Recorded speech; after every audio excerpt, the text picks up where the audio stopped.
ગયેલો સમય ક્યારેય પાછો આવતો નથી. દરેક બાળકે સમયનું મૂલ્ય સમજવું જોઈએ.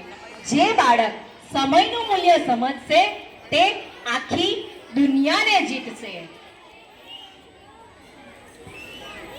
સ્વચ્છતા, જ્યાં સ્વચ્છતા ત્યાં પ્રભુતા.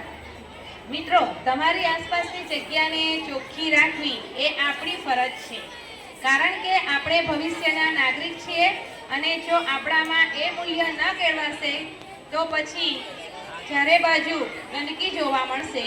તો આપણે આપણું પર્યાવરણ ચોખ્ખું રાખીએ, આપણું શરીર સ્વસ્થ રાખીએ, આપણે ચોખ્ખો ખોરાક લઈએ, સ્વચ્છ ખોરાક લઈએ કે જેથી આપણા વિચારો પણ સ્વચ્છ રહીએ અને આપણે એક સારા નાગરિક બનીએ.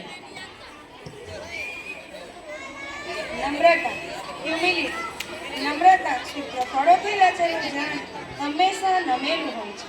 તમે ગમે તેટલા ભણી ગણીને મોટા માણસ બનો પણ તમારા પગ હંમેશા જમીન પર રાખો. નમ્રતા એ જ સાચા જ્ઞાનીની ઓળખ છે. પર્યાવરણ પ્રેમ, લવ ફોર નેચર. વૃક્ષો વાવો, જીવન બચાવો. કુદરત આપણી માતા છે. એક છોડ વાવો અને તેનું જતન કરો.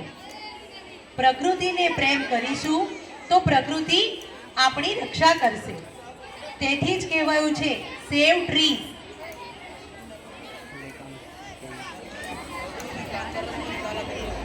એકતા, યુનિટી, જેનું સૂત્ર છે સંગઠનમાં શક્તિ છે.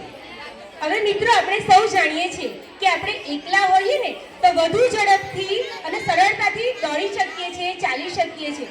પણ જો આપણે સૌ સાથે હળીમળીને ચાલીએ તો આપણે ખૂબ જ સરળતાથી ઘણું લાંબુ અંતર કાપી શકીએ છીએ.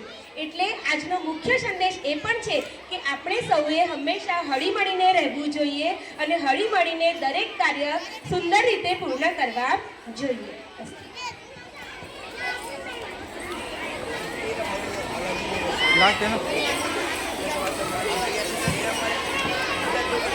મૂલ્યનિષ્ઠ શિક્ષણ, ઉજ્જવળ ભવિષ્ય, સંસ્કારી બાળક, સશક્ત ભારત.